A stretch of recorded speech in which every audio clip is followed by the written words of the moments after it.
யோசிச்சு பாருங்க, நிறைய பேர் துவா கேட்கிறோமா இல்லையா?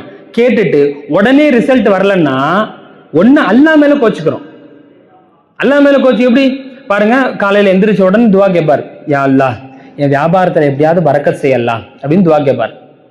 கேட்டு முடிச்சுட்டு இவர் பரக்கத்து அல்லாஹ் செஞ்சானா இல்லையா அப்படின்னு டெஸ்ட் பண்ணுவார். எப்படி டெஸ்ட் பண்ணுவார்னா, அன்னைக்கு சாயங்காலம் கல்லாவை திறந்து பாக்குறது. கல்லா நிரம்பி இருந்தா இவர் துவா கபூல் ஆயிடுச்சுன்னு அர்த்தம்.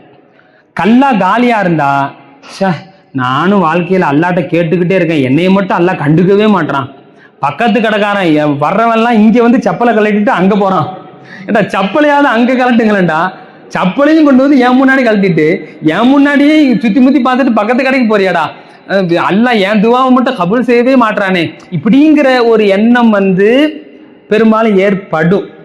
ஏன்னா அல்லாஹ்ட்ட எப்படி கேட்கணும் அப்படிங்கிற இந்த முறை தெரியாம இருக்கிறதுனால கல்லாவை திறந்து பார்த்து துவா கபூல் ஆச்சான்னு பாக்குறது இருக்கே, இது நம்ம ஸ்டைல். நபிமார்கள் ஸ்டைல் வேற. யோசிச்சு பாருங்க, எடுத்த உடனே நஷ்டமாச்சுன்னு வைங்களேன், நம்ம கவலைப்படவே கூடாது. நம்ம துவா கேட்டது அல்லாஹ் கண்டிப்பாக அந்த துவாவை கபூல் செய்வாங்கிற நம்பிக்கை வைக்கணும். ஒரு சில நேரம் நாம கேட்டதுக்கு ஆப்போசிட்டாவே நடக்கும்.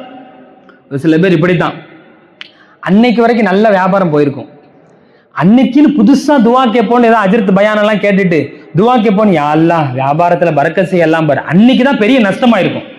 முடிவெடுத்துருவாரு, துவா கேட்காம இருந்த வரைக்கும் ஓரளவாவது வந்துட்டு இருந்துச்சு, எப்ப நான் துவா கேட்க ஆரம்பிச்சேன்னு இருக்கிறது வரமாட்டேங்குது, இதுக்கப்புறம் துவா மட்டும் கேட்டக்கூடாதுரா, இருக்கிற வியாபாரத்தையாவது காப்பாத்திக்கணும், அல்லாட்ட துவா மட்டும் கேட்ட, இப்படி முடிவெடுத்துருவாங்க. அப்படி செய்யக்கூடாது.